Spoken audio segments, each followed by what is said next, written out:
আসসালামু আলাইকুম। আমি রেবেকা সুলতানা চলে আসলাম আপনাদের মাঝে নতুন আরেকটি লাইফস্টাইল ব্লগ নিয়ে।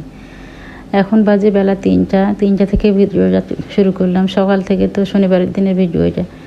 সকাল 7টা থেকে 2টা পর্যন্ত তো ছেলেকে বাইরে নিয়েছিলাম প্রাইভেটে।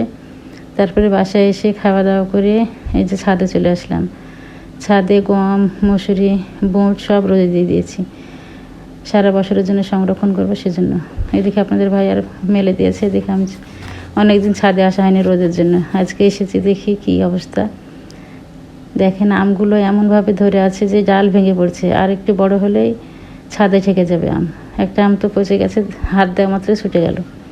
তারপরে চলে আসলাম এই যে সিমেন্টের টবে যে আম গাছটা লাগিয়েছে, ওখানেও অনেক আম ধরেছে।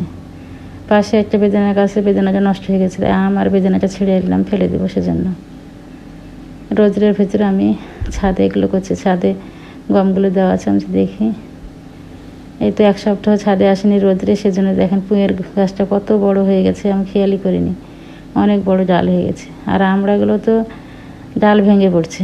3টা ডালে অনেক আমড়া ধরেছে, একদিকে ফুলও হয়েছে। এই তো লেবু, মাশাআল্লাহ লেবুগুলো অনেক হয়েছে, এখন বড় হতে বাকি। এখনও রস হয়নি, একটা ছেড়েছিলাম রস হয়নি, সেজন্য তা ছেড়া দিচ্ছে না। ড্রাগনও ফুল ধরেছে দেখেন। 1 সপ্তাহ রোদে ছাদে কত রকম পরিবর্তন। প্রত্যেকটা ড্রাগনের জালে জালে ফুল হয়েছে।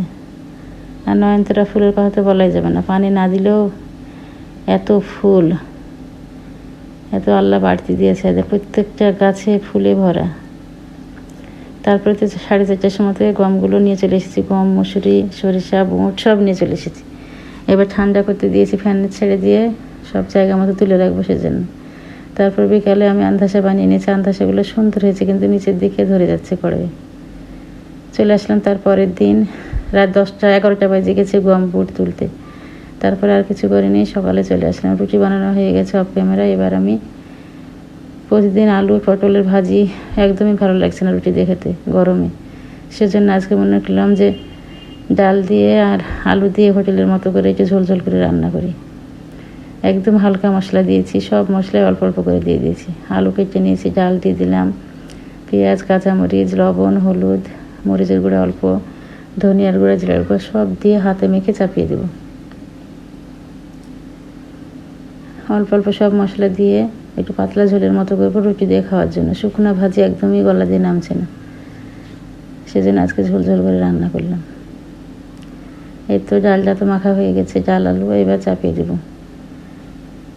হালকা জাল দিয়ে ডালটা সিদ্ধ করে নেব আমি, তারপরে তেলে দিয়ে নেব। এই তো দেখেন হালকা সবগুলো সিদ্ধ হয়ে গেছে। এবার আমি টমেটো দিয়ে দেবো, ফ্রোজেন ছিল টমেটোগুলো দিয়ে দিলাম।